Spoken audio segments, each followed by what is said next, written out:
Paz, gente, vamos orar? Oremos. Pai, nós te louvamos por tua bondade e graça, nós te bendizemos pela tua fidelidade, pelo teu amor, pela tua presença em nosso meio. Peço sobre nós a tua bênção, a tua direção, que o Senhor nos conduza e guie, ó Pai, nesta noite, para a glória do teu nome, do Cristo Jesus, nosso Senhor. Amém. Amém. Bom, boa noite a todos. Sejam bem-vindos que estão vindo nessa aula pela primeira vez, a Juju, o Ítalo, sejam muito bem-vindos nessa noite.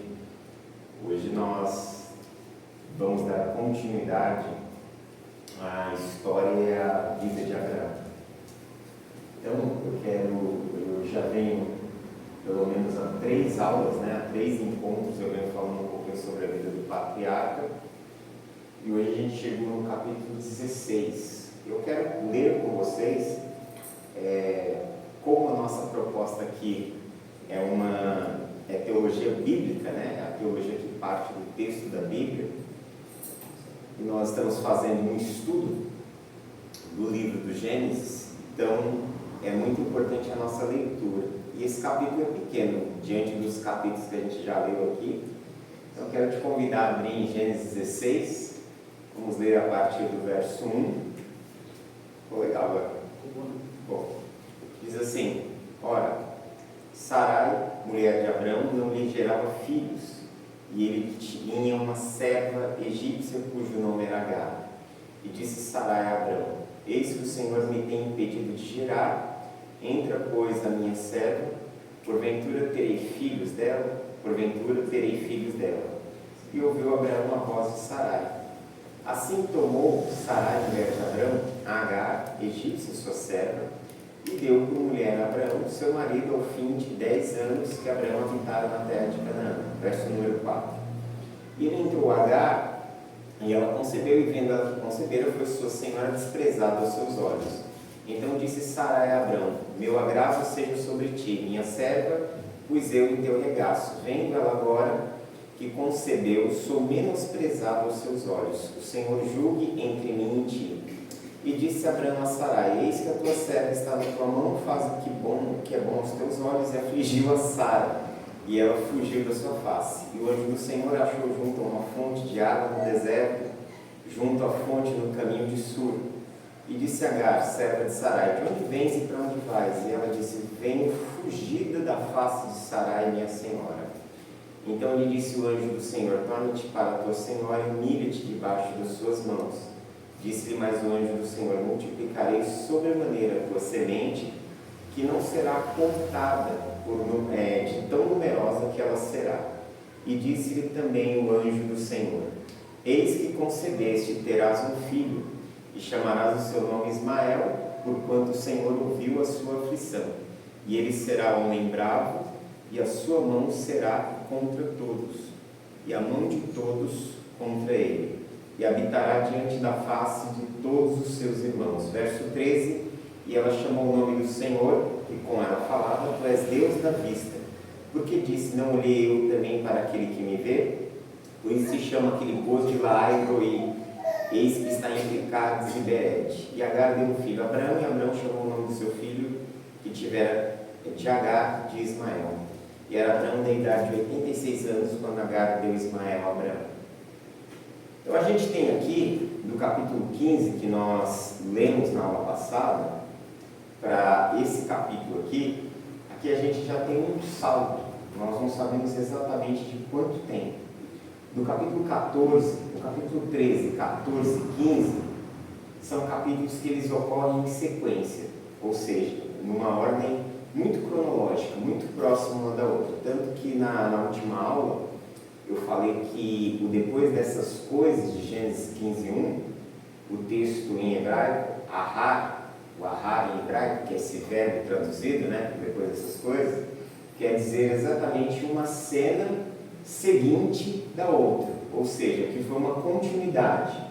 Já aqui no capítulo 16, você vê que ele começa de uma outra forma, como se tivesse um intervalo, um lapso de tempo, e a história agora muda diretamente de Abraão, porque até então você vai vendo que a história ela vai girando muito em torno de Abraão, capítulo 12, 13, 14, 15, e agora ela gira em torno dessa situação de Sara, que não consegue engravidar, e da empregada, da Agar. Então o texto começa dizendo que a Sara ela está indignada por não ter filhos, ela está já se havia passado 10 anos que eles estavam habitando na terra dos cananeus. Se você olhar o verso, um dos versos aqui, o verso 3, fala que eles já estavam habitando há 10 anos na terra de Canaã, perdão. E o que você vai perceber? Lógico, essa contagem ela não está sendo feita desde o início da peregrinação de Abraão, porque aqui você tem um pouco mais de tempo.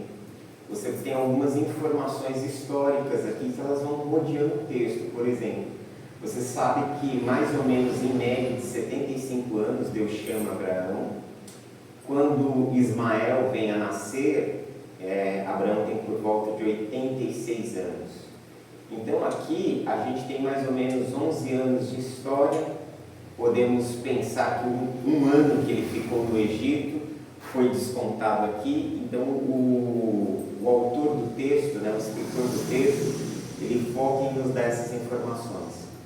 E aí essas informações elas são pequenos rastros, são pequenos lastros que a tradição ela vai tratando isso sob alguns pontos de vista. Então o texto começa dizendo que Sarai ela tinha uma serva, e essa serva é egípcia, e o nome dela é Agar.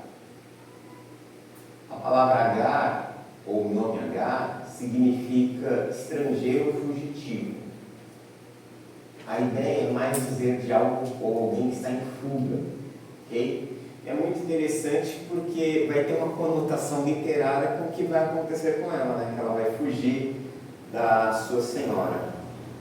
E aí nós temos no verso 2 um momento em que ela apresenta a sua escrava a Abraão para que ele tenha filhos com ela. E aí, o que isso vai nos mostrar?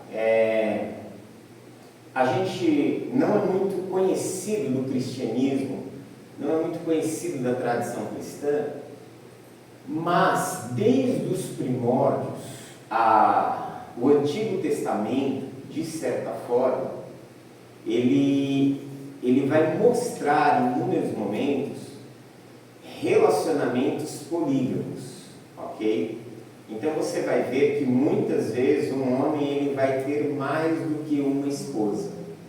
Aqui a Sara está oferecendo a Agar como esposa a Abraão. No verso 2 vai dizer assim: e disse Sarai a Abraão: eis que o Senhor me tem impedido de gerar. Entra, pois, a minha serva. Esse entra, pois, a minha serva é para que ele tenha relações com ela, ok? E aí ela fala: eu vou ter filhos através dela. Ou seja, a Sara ela toma uma atitude, a Sarai toma uma atitude precipitada. E qual é a atitude precipitada dela? Mesmo sabendo que Abraão estava sob uma promessa, ela toma a iniciativa, devido à demora, de tentar trazer descendência ao seu marido. Okay? Depois a gente vai às aplicações práticas desse texto. E aí ela oferece a sua serva, a sua empregada. Okay? E aí o texto vai dizer que Abraão, de fato, tomou Agar como esposa, ela foi dada por mulher a Abraão. Isso aqui, os comentaristas, e quando eu falo os comentaristas, eu falo dos primeiros comentaristas da Torá. Quem são os primeiros comentaristas da Torá? São os rabinos, é a comunidade judaica.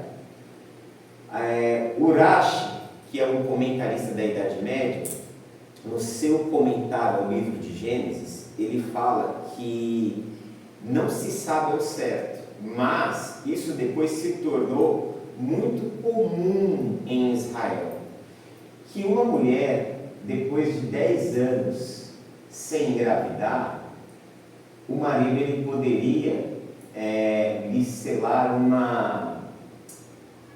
Meu Deus, como é que é o nome aqui?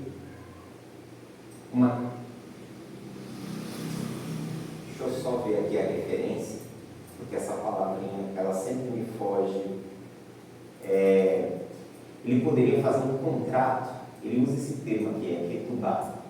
Esse ketubá era usado para casamentos, porque ketubá é um contrato, tá? Ketubá é um contrato. Naquela época era usado tanto para casamentos como para divórcio, emitia uma ketubá. Hoje o nome é diferente, é get, né? Get, é uma carta de divórcio. Então, o Rashi, ele fala no seu comentário que muito provavelmente uma mulher, depois que ela ficou 10 anos sem engravidar, o seu marido ele poderia lhe emitir uma carta de divórcio, que ele poderia se casar com outro.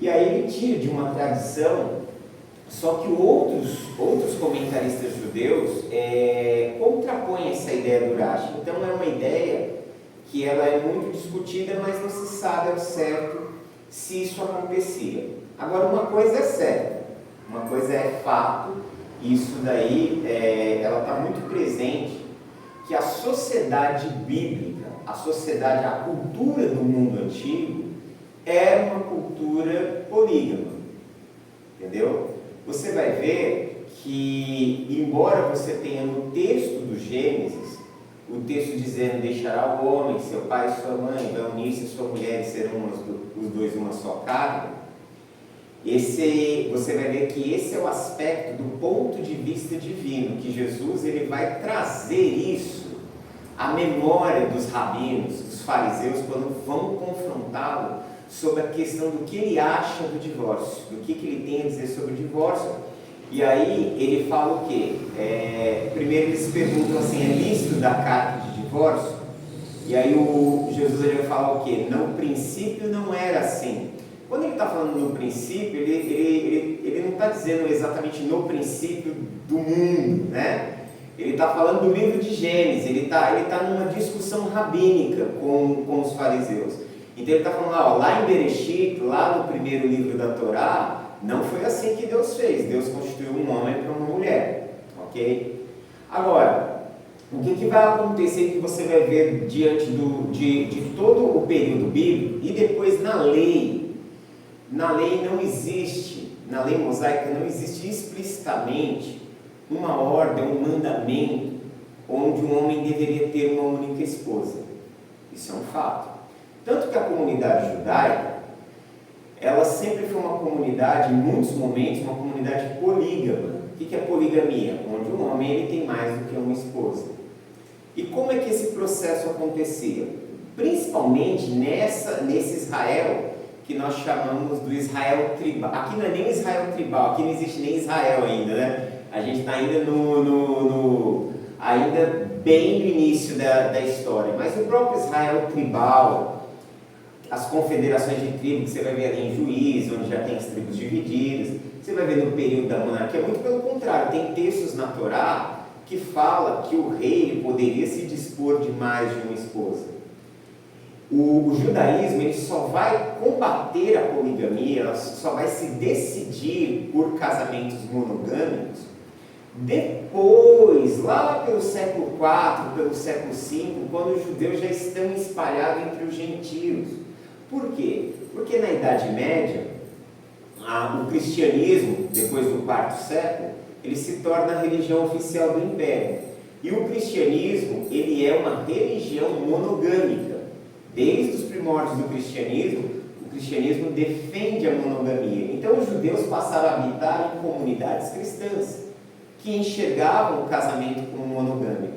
E uma coisa que os rabinos, ainda existia o sinédrio, até ali na Idade Média, ainda existia o sinédrio na primeira parte da Idade Média, então eles decidiram que agora os judeus deveriam se adequar às leis das nações. Então, se eles estavam numa comunidade monogâmica, eles não deveriam mais se dispor de um segundo casamento. Por que na antiguidade, dentro dessa cultura oriental, um homem ele poderia ter mais do que uma esposa? E aí tem as regras, né? Tem as regras. Primeiro que um homem ele só poderia ter uma outra esposa se fosse por concessão da sua esposa oficial, ok? E muitas vezes a concessão da esposa vinha numa situação como a de Sarai, uma situação onde ela não poderia engravidar, onde ela não poderia ter filhos, então ela autorizava o marido, ela permitia que o marido tivesse uma outra esposa para que lhe gerasse filhos. Porque nós estamos em um mundo de 3.500 anos atrás, a gente precisa entender isso, né? Essa cosmovisão de mundo era um mundo onde que a vida, o clã, ele sobrevivia por meio da descendência. Um clã ele não subsistiria se não tivesse descendentes. Esse é o primeiro ponto. Um segundo ponto é que os homens sempre morreram mais do que as mulheres. E sempre os homens morreram mais cedo do que as mulheres.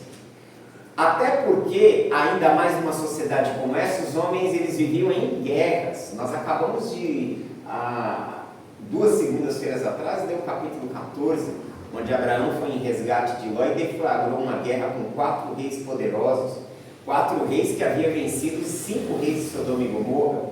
Ou seja, para você ver como as guerras elas eram recorrentes, como as guerras elas eram comuns. Então o que acontecia? Muitas mulheres perdiam seus maridos e por uma questão de sobrevivência elas eram adotadas, elas eram trazidas para uma outra família para que a vida se perpetuasse. Então você vai ver que isso era sempre feito entre clãs, entre tribos, entre os pares. Sempre a ideia era de preservação do clã, sempre a ideia era preservação daquele grupo para que aquele grupo sobrevivesse, ok? Então, esse era o costume da antiguidade, esse era o costume de Israel. Nos tempos de Jesus isso existia. Isso vai acontecer, Paulo vai lidar com comunidades que também estão passando por essas questões. Há muitos comentaristas que falam que quando o Paulo ele vai dar recomendações para Timóteo, não poucos comentaristas falam sobre isso. Inclusive o próprio John MacArthur, no seu comentário, ele deixa em aberto essa possibilidade como um ponto de vista que outros comentaristas trazem. Quando Paulo ele fala para Timóteo assim, Timóteo, que o presbítero seja esposo de uma só mulher, né? Ele estava querendo dizer o quê? Que para ser o líder, não escolhesse aquele que tem mais do que uma esposa. Então assim, isso era visto até como normal naquela sociedade. Por que o Paulo fala, olha, escolha um homem que seja marido de uma só mulher? Ou seja, que não tenha várias esposas? Porque ele vai ter que cuidar da comunidade. Olha para a vida de Jacó, ele tinha 2 esposas, ele não tinha paz. Né? Ele não tinha paz, ele tinha uma hora de um lado, outra do outro. Então imagina. Então assim, para que a atenção e o cuidado desses líderes não ficassem divididos com as suas casas, alguns comentaristas acreditam que ele estava falando exatamente sobre esse ponto de vista, entendeu? Sobre esse possível ponto de vista. Então quando a gente lê o texto da Bíblia, a gente está se deparando com outro mundo, com uma outra realidade, né? O mundo mudou radicalmente em 3.500 anos, radicalmente. Hoje você sai de uma cultura onde os homens eram polígamos, tinham várias esposas, para a sociedade do século XXI, onde as pessoas não querem mais se casar. Eu estou lendo um livro que ele é muito bom, ele chama Microtendências. Ele é uma análise da sociedade. O escritor, o autor do livro, ele faz um olhar sobre as pequenas tendências que irão dominar ou que estão crescendo no mundo, que vai dominar os próximos 20, 30 anos, em todos os aspectos, na economia, na política. E aí ele fala, né, na questão dos relacionamentos, ele fala que há uma microtendência que está surgindo na Europa e que já chegou nos Estados Unidos, o autor é americano, ele fala o quê? As pessoas elas não querem se casar mais, elas estão optando por um estilo de vida solitário, por um estilo de vida sozinho. Então olha só que radical, 3.500 anos atrás, 2.000 anos atrás, até 500 anos atrás, se você ainda for no Oriente Médio, no Irã, no Iraque, no mundo árabe, no mundo muçulmano, você vai ver ainda casamento polígamos, né? Você vai ver ainda um homem casado com 2, 3 esposas, mas que ainda vive uma visão de mundo ainda muito retrógrada. Mas você pega o mundo de 3.000 anos atrás, os homens, eles construíam inúmeras famílias. Você pega o homem do século XXI, ele opta por viver sozinho, ele opta por não ter mais ninguém ao lado, entendeu? Então isso é o quê? Isso é o mundo, a gente chama isso de cosmovisão. Cosmovisão é a visão de mundo, é a visão da cultura. Cada cultura, ela vive um momento, uma época diferente. Tanto que o Paul Tillich, o teólogo do século XX, ele fala muito que a teologia é uma produção cultural, que toda reflexão teológica ela vai estar envolvida com o seu tempo.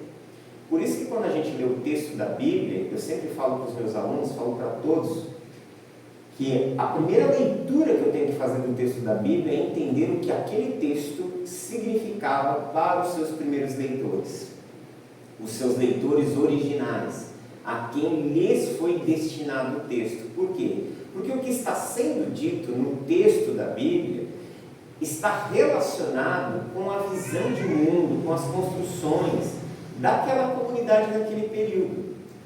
E aí nos vem a pergunta, e como é que o texto ele se torna eficaz para nós? Ele se torna eficaz porque existem princípios da palavra de Deus que são princípios que eles são válidos para qualquer sociedade, em qualquer tempo. Nós chamamos isso até de princípios universais. E são esses princípios que eles precisam nortear a nossa vida. Por exemplo, eu já falei aqui há 2 aulas atrás que a grande chave para interpretar a Bíblia é a vida. A chave pela qual você precisa entender a Escritura é que a Escritura ela está sempre em favor da vida. A vontade de Deus é sempre pró-vida, em prol da vida. Então, mesmo que seja a mentira das parteiras lá no Egito, que nós temos isso como um erro ético, como um erro moral, nós temos a mentira até como um pecado, mas a mentira das parteiras é válida, porque a mentira das parteiras preservou a vida dos meninos hebreus, inclusive a vida do próprio Moisés. Por quê? Porque aquele ato foi em favor da vida. Então a gente vai perceber esse aspecto da Bíblia. Então esse princípio da vida, a defesa da vida, ele é o que? Um princípio universal dentro das Escrituras. Jesus, quando ele vem, diz o que? Eu vim para que vocês tenham vida e tenham em abundância. Quem crê em mim não entrará em condenação, mas passou da morte para a vida. Então vida é uma palavra-chave que permeia as 2 Bíblias, tanto a Bíblia hebraica, o Antigo Testamento, como o Novo Testamento. Então esse é um princípio universal. Depois a gente vai ver, dentro das leis, dos mandamentos divinos, também princípios universais. E é esses princípios que nós aplicamos para a vida. Nós não podemos pegar o texto do jeito que ele está ali, do jeito que você está lendo, e transportá-lo para cá, como os nossos pais na fé fizeram, como os meus antigos pastores, a minha geração, a qual eu vim a Cristo fazer. Eu queria o texto, estava lá dito literalmente, é isso, e aí aplicava na igreja, dizendo, é isso é a lei, essa é a norma. Não é assim, não pode ser assim, porque o texto não foi escrito diretamente para nós, o texto foi escrito para aquela comunidade. Então a gente precisa entender o que é aplicável a nós.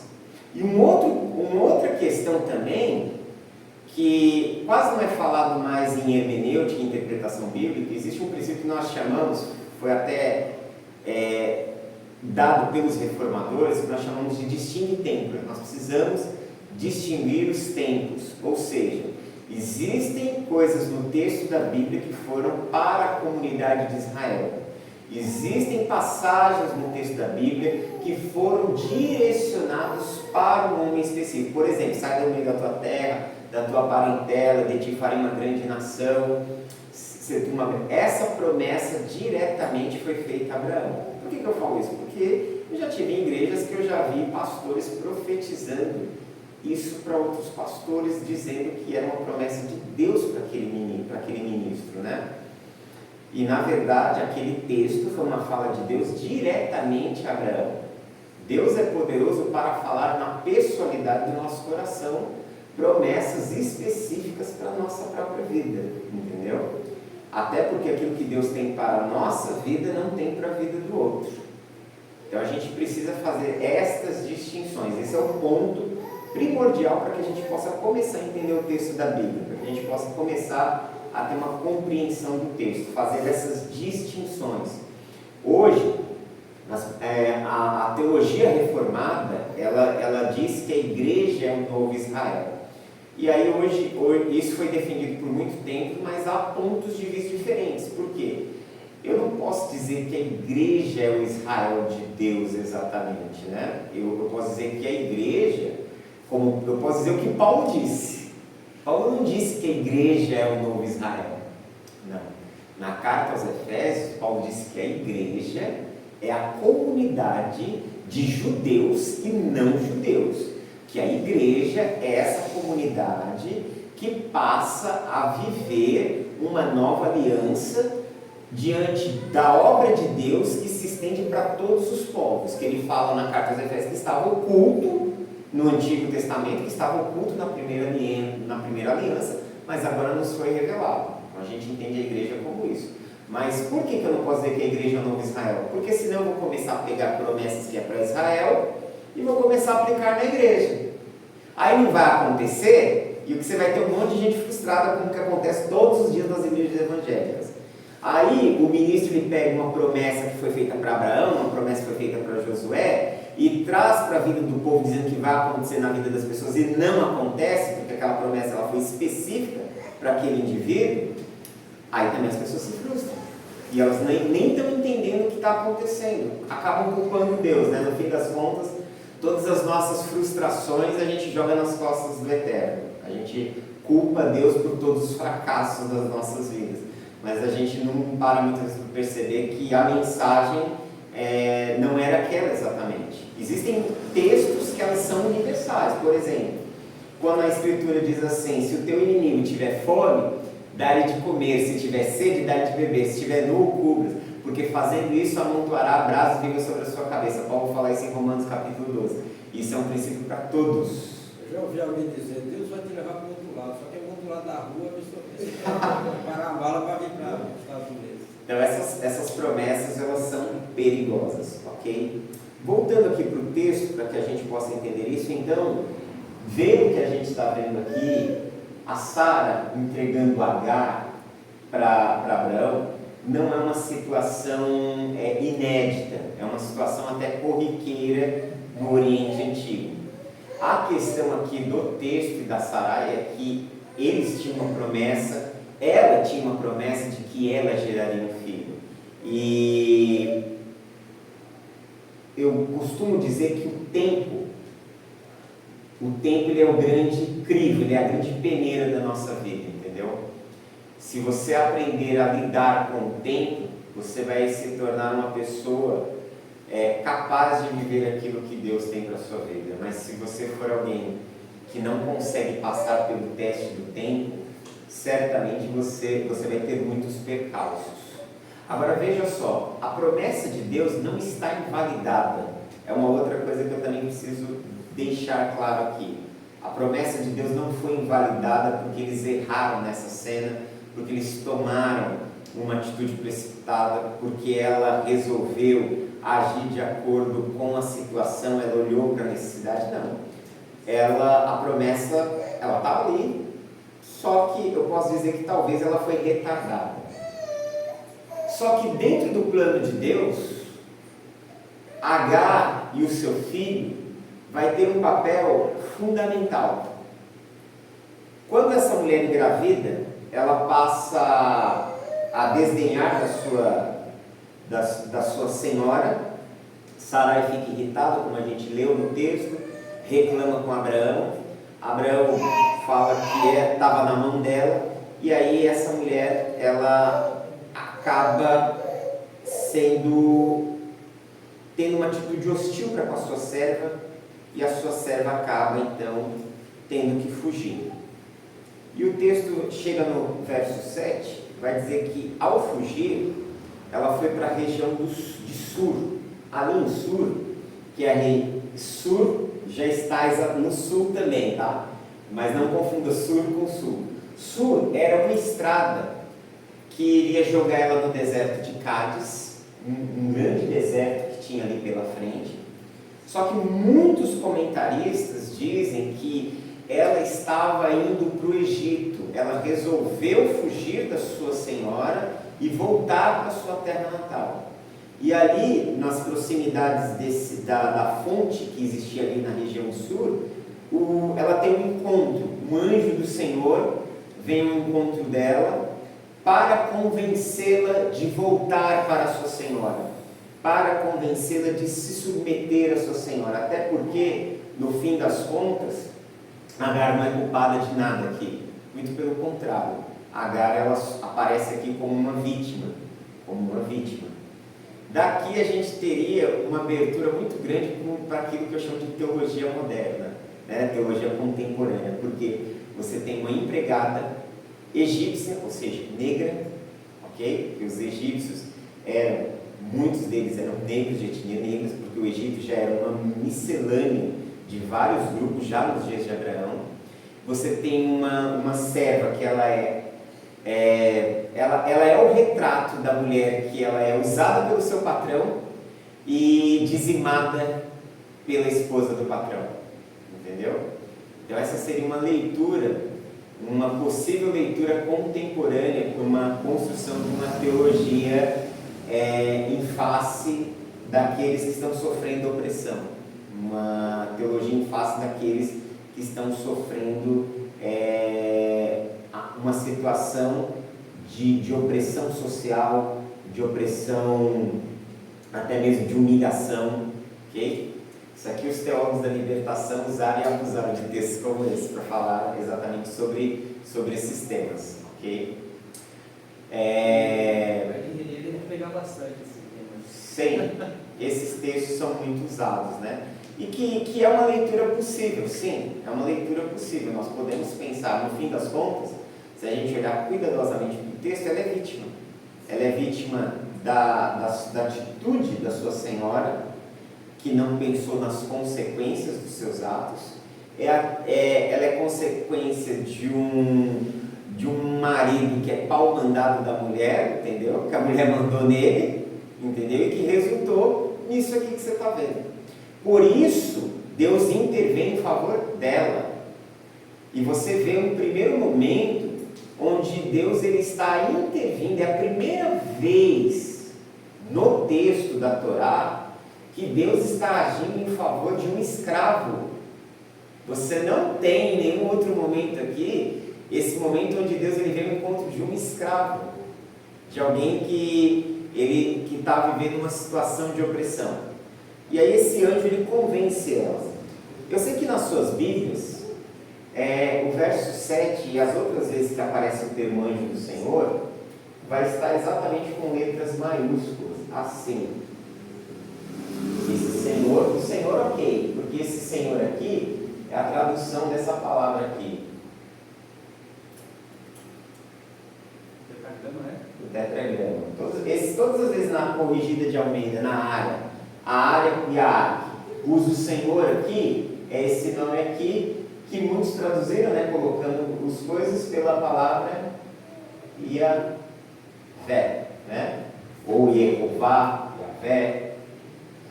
Tem muitas possíveis leituras desse texto. Porém, esse anjo do Senhor aqui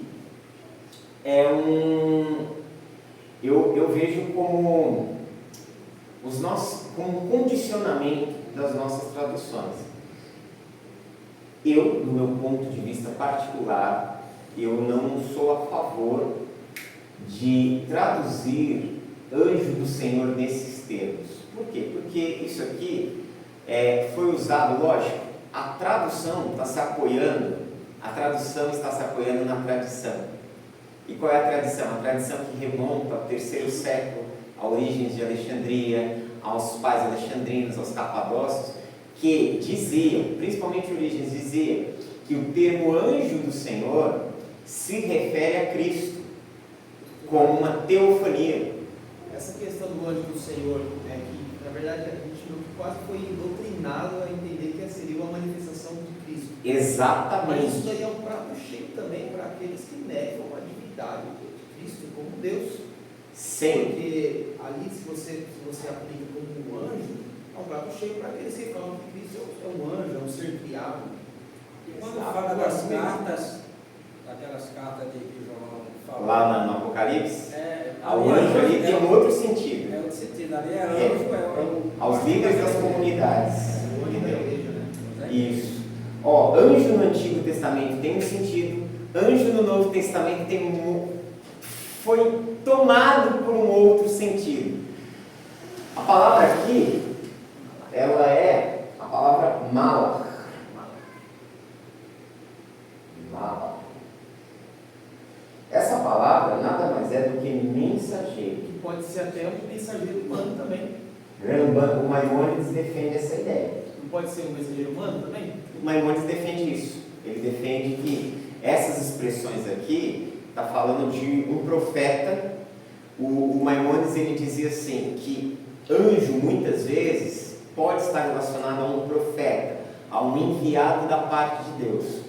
Aí, dentro da própria Torá, como eu falei, tem aqueles que contrapõem, né? Tem as opiniões contrárias. Tipo, mas como? Tem anjos que fizeram sinais, fizeram cair fogo do céu. Ele fala, Elias também. Elias também era um profeta, um homem de Deus. Então, por quê? Porque anjo, não necessariamente, ela pode estar atrelada a um ser espiritual. Porque anjo é mensageiro.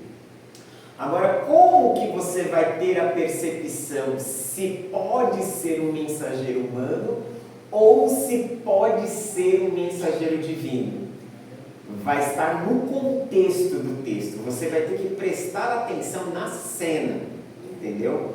Por exemplo, eu vou mostrar um momento que dificilmente você vai pensar, não, aqui nós podemos abrir a possibilidade para um mensageiro humano. Aí sim, poderia ser. De alguém que veio da parte de Deus, alguém, um sacerdote, alguém que serviu o Eterno e fala com ela. Mas eu vou mostrar um outro texto que ficaria difícil a gente pensar que poderia ser um humano. Quer ver? Abra sua Bíblia em Juízes, no capítulo 13. Nós vamos ler o verso 2. Juízes, e aí, para você ver como essa questão ela é muito contextual. Juízes 13, 2. Eu vou ler para a gente ganhar tempo. O texto diz assim: E havia um homem de Zorá, da tribo de Dan, cujo nome era Manoá, e sua mulher era estéril e não tinha filhos. 3. Aí aparece de novo no verso 3, ó. E o anjo do Senhor apareceu a essa mulher e disse: Eis que agora é estéril, nunca tens concebido, porém conceberás e terás um filho. Uma profecia, uma mensagem vinda do Eterno. Ok. Agora, pois, guarda-te de que bebas vinho ou bebida forte, nem comas coisa imunda, porque eis que tu conceberás e terás um filho, sobre cuja cabeça não passará navalha. Porquanto o menino será nazireu de Deus, desde os ventres ele começará a livrar Israel das mãos dos filisteus. Aí o verso 6, então a mulher entrou e falou ao seu marido, dizendo: Um homem de Deus veio a mim. Olha só como ela se refere a ele. Um homem de Deus veio a mim, cuja vista era semelhante à vista de um anjo de Deus. Então agora, numa primeira leitura, parecia um homem. Agora ela acha que parece um anjo. Ficou agora essa duplicidade, essa dubiedade. Mas vamos continuar a leitura. Cuja vista era semelhante à vista de um anjo de Deus, terribilíssimo. E não lhe perguntei de onde era, nem ele me disse o seu nome. Porém disse-me: Eis que tu conceberás, terás um filho agora, pois não bebas vinho, nem bebida forte, não comas coisa imunda, porque o menino será nazireu de Deus, desde o ventre até o dia da sua morte. Então Manoá orou instantemente ao Senhor, disse: Senhor meu, rogo-te que o homem de Deus, de novo a expressão homem, que enviaste ainda venha para nós outra vez e nos ensine o que devemos fazer ao menino que há de nascer. E Deus ouviu a voz de Manoá, e o anjo de Deus veio outra vez a mulher, e ela estava no campo, porém não estava com ela seu marido. Apressou-se, pois, a mulher, correu, anunciou seu marido, e eis que aquele homem que veio a mim no outro dia me apareceu. Então Manoá levantou-se, seguiu a sua mulher. Veio aquele homem e disse: És tu aquele homem que falaste a essa mulher? Disse: Sou eu. Então disse Manoá: Cumpra-se as tuas palavras, mas qual será o modo de viver e serviço do menino? Aí o anjo lhe explica tudo novamente, Ok? E aí o verso 15 vai dizer assim: então Manoá disse ao anjo do Senhor: olha, deixa que detenhamos e te preparamos um cabrito. Verso 16: porém o anjo do Senhor disse a Manoá: ainda que me detenhas, não comerei do teu pão. Se fizeres o holocausto, o oferecerás ao Senhor. Porque não sabia Manoá que fosse o anjo do Senhor. Verso 17: disse Manoá ao anjo do Senhor: qual é o teu nome? Para que quando se cumprir a palavra te honremos, né? Porque ele está enxergando e pensando no profeta. E o anjo lhe disse: por que perguntas assim pelo meu nome, visto que é maravilhoso? Então Manoá tomou um cabrito e uma oferta de manjares e ofereceu sobre uma penha ao Senhor. E agiu o anjo maravilhosamente vendo Manoá e sua mulher, e sucedeu que, subindo na chama do altar para o céu, ou seja, do holocausto, o anjo do Senhor subiu na chama, dentro da chama do altar. E aí? Esse aqui era um homem ou era de fato um ser espiritual? Poderia mudar de forma também, né? Tipo assim, por exemplo, um anjo ele poderia também, às vezes, estar em forma humana, às vezes em forma divina. Poderia também ter essa metamorfose, né? Poderia. Até pelo fato de ter subido na chama, né? Mas aqui você vê que ela pensava que era um profeta. E aí você vê que o contexto, quando você tem que ler com muito cuidado, você vai perceber que não era exatamente um mensageiro humano, né? A respeito de anjo, eu tenho uma grande dúvida lá no Gênesis, quando fala do Jardim do Éden, que uma espada inflamada guardava o caminho da árvore da vida, uma coisa assim, né? Eu vou compartilhar o vídeo com você. Eu tratei desse assunto aqui no início, mas Esse quando o curso ainda era fechado. Essa espada que tá... Essas partes eram tão cabeludas que tinha. É mais. Mas eu tenho os vídeos. Se você conseguir, lá quando eu mando um para vocês, quando eu compartilho, você consegue já ter acesso a todos os outros. Porque mesmo eles sendo vídeos fechados, mas depois que você acessou um, você tem acesso a todos os outros, entendeu? Dos que estão lá. Então vamos voltar aqui no capítulo 16. Esse anjo, se homem não sabemos, se um ser divino não sabemos, né? Fique aí ao seu critério, né? Alguém já disse que tudo aquilo que nós não temos com certeza está aberto a debates. Pode falar. Eu ouvi um pregador muito conhecido falando a respeito disso, justamente dessa passagem de Gênesis 16. E ele defende de que a teofania, que toda vez que aparece a expressão no Antigo Testamento, o anjo do Senhor se refere à pessoa de Jesus Cristo. Sim. E tem possibilidade dessa aparição? Sim. Vamos pensar, estou falando que ele é um pensador, né? Você quer pôr a gente para pensar? Ó, quando eles falam isso, muitos teólogos defendem isso, principalmente autores dispensacionalistas que influenciaram teólogos pentecostais. A ideia que eles falam é que Cristo ele está aparecendo aqui numa forma que eles chamam de pré-encarnada. Ok, pré-encarnada. A ideia então que Jesus ele está descendo aqui, porque essa ideia de anjo do Senhor, esse termo, aparece várias vezes no Antigo Testamento, várias vezes mesmo. Então que Cristo ele está vindo aqui fora do corpo. Isso perderia um pouco do sentido da encarnação. Seria como ele estivesse no momento da figuração. Seria tipo isso. Aqui é como se fosse o corpo de um fantasma, porque se é pré-encarnado, ele está vindo sem corpo. Então ele está assumindo uma forma. Espírito.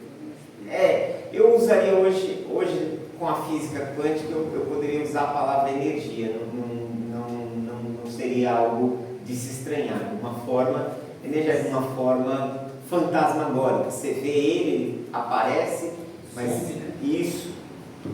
Só que quando você fala isso, quando alguém fala isso, está tirando o sentido do autor do texto em escrever. Porque o autor ele não está pensando em Cristo, ele não está relatando algo sobre Cristo. Entendeu? Então já é o primeiro buraco. Sim. Já é o primeiro buraco. O segundo é que se Cristo está aparecendo aqui no passado sem o corpo, começa a esvaziar um pouco o significado da encarnação. Entendeu? Começa a esvaziar um pouco o significado da encarnação. Por quê? Porque Então, você está vendo que Cristo está intervindo na vida das pessoas, salvando-as, porque querendo ou não, salvação na Bíblia não é você deixar de ir para o inferno. Isso daí a palavra é tomada nesse sentido mais no Novo Testamento. Salvação na Bíblia é sempre o ato de Deus livrar alguém. O termo Yasha, traduzido por salvação, e até mesmo no Novo Testamento, sempre a ideia de salvação, ela está muito atrelada aos atos redentivos, redentores de Deus. Por exemplo, o Êxodo é uma salvação. A abertura do Mar Vermelho é um dos maiores atos de salvação do Antigo Testamento, entendeu? Então aí como é que Jesus ele aparece agindo de certa forma salvador aqui, entendeu? E depois ele precisa encarnar para salvar os homens. Talvez alguém poderia colocar o contraponto, que eu já tenho aqui na minha cabeça, que o contraponto seria: não, mas ele precisa salvar agora o ser humano no seu estado humano. Só que isso aqui dá a entender, então, que fica alguns lapsos, né? Deixa meio duvidoso essa ideia aqui. Até porque o sentido aqui é um mensageiro, entendeu? Na maior parte do tempo da palavra. E que pensar em Cristo antes da encarnação pode ser algo assim meio perigoso. Em que sentido pode ser perigoso? No sentido de que isso começa a esvaziar a missão do Filho, entendeu? Porque qual é a missão do Filho? É a cruz. Ele entra na história humana para a cruz. A cruz é o sentido, é o propósito. Lógico que existem outros elementos na missão de Jesus. O anúncio do reino de Deus, por exemplo, é um deles, entendeu? Então, assim, eu não consigo ver muita sustentação para essa tese, para falar. Então, não haveria teofania. Não, o que é teofania? Teofania é uma palavra usada para uma manifestação de Deus. Por exemplo, quando você vê Deus se revelando na sarça ardente, aquilo é uma teofania.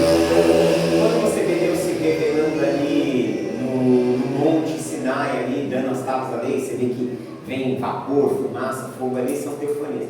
O que são teofanias, na verdade? Teofania, a palavra teo, Deus, e fania, a gente escreve em português assim, né? Mas vem essa palavra em grego. Vem essa palavra em grego, epifania. Isso aqui é manifestação, ou aparição. Se a gente for pensar, aparições angelicais são teofanias. Porque os anjos vêm da parte de quem? Do Senhor. Eles revelam, eles vêm trazer a mensagem de quem? Do Senhor. Eles vêm revestidos de uma autoridade divina. Tanto que você vê que quando, por exemplo, no 18, um anjo começa a conversar com Abraão, ele está falando exatamente como se ele fosse Deus, como se ele tivesse com essa prerrogativa de divino. Então os anjos, eles são enviados como porta-vozes de Deus. Agora, o que é ser esse porta-voz? Na Bíblia hebraica, ser um porta-voz de alguém receber uma mensagem, e ao receber aquela mensagem, ao compartilhar, você tem a mesma autoridade daquele que te deu a mensagem. Representa a pessoa. Né? Exato. E aí não é uma palavra que está, mas é um conceito. Qual é o conceito que está por trás de qualquer um que vem em nome do Senhor? É um conceito em hebraico que a gente chama de shalia. Shalia é alguém enviado com a autoridade de quem o enviou. Autoridade representativa, esse é o termo. Por que os apóstolos de Jesus é diferente de qualquer outros apóstolos? Porque a gente sabe que existe o dom de apóstolo. Agora, esses que se dizem apóstolos, eu apóstolo que não são. Isso é fato, entendeu? Esses que se dizem hoje... Tipo assim, a função até existe, mas o título é difícil, né? Sim, porque apóstolo é um dom no Novo Testamento. Efésios 4:11, ele concedeu uns para apóstolos. O que é o dom do apóstolo? é aquele que é capacitado por Deus para plantar igrejas, para ser um missionário, para ser enviado numa missão especial. Todo missionário que ele está sendo enviado, principalmente se ele está sendo enviado para um campo transcultural, para um campo onde ele vai desbravar o Evangelho, como o Ronaldo Lidório, por exemplo, né, que a gente conversou sobre ele. O Ronaldo Lidório saiu nos anos 80, 90, daqui foi para a África, lá para a tribo dos Concombas, chegou numa tribo que era altamente fechada, uma tribo africana que não tinha quase contato. Ele teve muito trabalho até conseguir transmitir o Evangelho. Quando ele começou, o trabalho só floresceu depois de 10 anos, aí depois se espalhou por toda aquela região da África. O Ronaldo Lidório é alguém que tem um dom de apóstolo, mas ele não se permite muitas vezes nem ser chamado de reverendo, entendeu? Sendo que ele é um dos grandes ícones da presbiteriana no Brasil. Vocês já ouviram falar do irmão André, da missão Portas Abertas, o fundador das Portas Abertas? O irmão André, que foi conhecido, né, pelo livro como Cabandista de Deus. Gente, o irmão André, ele nasceu na Holanda, mas ele exerceu o ministério dele na cortina de ferro, ali na União Soviética, levando bíblias ali. Leia o livro Contrabandista de Deus, tem vários testemunhos incríveis da vida dele. Eu sempre acompanhei muito a missão Portas Abertas, o irmão André. Teve uma situação na África, que ele conta, né, num dos eventos de 86, do de Lausanne, lá de evangelização. Ele era um dos que estavam sempre presentes palestrando. Ele falou que ele estava numa tribo africana e ele já tinha ensinado por quase 3 horas. E ele estava muito cansado e o povo falando para ele continuar pregando, continuar ensinando, né? A gente fala 30 minutos aqui, o povo já fica, ai meu Deus, que hora vai terminar isso aqui? Ele estava 3 horas falando, e aí ele resolveu orar, ele ajuntou as pessoas para orar, e quando ele começou a orar, né, a tribo, aquele conglomerado de gente, ele ouviu uma pessoa gritando, uma mulher gritando, mas ele não entendeu o que estava acontecendo. Ele terminou de orar, e aí uma mãe chegou com uma criança, e aquela criança, ela havia nascido sem as 2 pernas, era toda deformada, né? Apenas aqueles pedacinhos. Enquanto ele orou, as pernas da menina nasceram, brotaram, entendeu? O irmão André é alguém que tem um dom de apóstolo, mas olha, era um ministro, mas como é que a gente chama ele? Irmão André, entendeu? Então, eu fico muito receoso dos que se dizem apóstolos, entendeu? Na verdade, eles colocam esse tipo de apóstolo como acima de pastor, né? Exato, pastor, exato, eu sou apóstolo. é isso. Tipo, diácono, presbítero, evangelista, pastor, bispo, aí apóstolo. Ainda tem uns que se dizem apóstolo primaz, tem bispo primaz, apóstolo primaz, por aí vai, entendeu? A diferença dos 12, incluindo Paulo, que eles são shalia, ou seja, eles são enviados por Jesus e eles têm a mesma autoridade de Jesus, a mesma. Então eles são esses representantes autorizados. Por isso, Pedro, ele não tem ouro nem prata, mas eu tenho te dou, levanta e anda em nome de Jesus. E pum, igual como acontecia com Jesus. Eles têm tanta autoridade que o texto que eles escreveram é um texto inspirado, é um texto canônico. As cartas de Pedro, as cartas de Paulo, o Evangelho de Mateus, o Evangelho de João, as cartas de João, que eram apóstolos que andaram com Jesus. Ou seja, até mesmo a sua palavra está imbuída da autoridade de Cristo. Esses anjos, na primeira aliança, na Bíblia hebraica, eles também são shalias. Então eles estão vindo com essa autoridade divina. Então, quando eles estão executando o juízo não é deles, eles são apenas o canal. O juízo é de Deus. Quando está lá o anjo estendendo a mão sobre Sodoma e Gomorra e ela sendo destruída, o juízo vem de Deus, eles são apenas os portadores. Entendeu? Então, os profetas que tinham contato direto com o Senhor poderiam ser considerados shalias? Sim, Moisés é o principal deles. Isaías também. Isaías, Ezequiel. Os profetas, eles têm essa... Tanto que o que eles falam se tornou o quê? Escritura, se tornou inspirado, se tornou palavra de Deus, né? Palavra de Deus. Então, essa é a diferença fundamental. Pode falar. Acredito, esse pregador que eu mencionei, ele defendia muito a teofonia a respeito de Jesus Cristo, porque em algumas aparições no Antigo Testamento desses anjos, alguns deles eram adorados respeito a isso, defendia muito essa Sim. tese. Mas o homem da antiguidade, é que vocês não estavam aqui no início dessas aulas, só a Stephanie estava aqui desde o início, entendeu? Mas ela ouviu eu falar aqui inúmeras vezes que o homem da antiguidade, se ele olhasse para um relâmpago, ele começava a adorar. Se ele visse o sol, ele começava a adorar. Tudo que extrapolava o seu entendimento se tornava alvo de adoração. Era um mundo muito místico, né? Então, Exato. tudo era um Deus.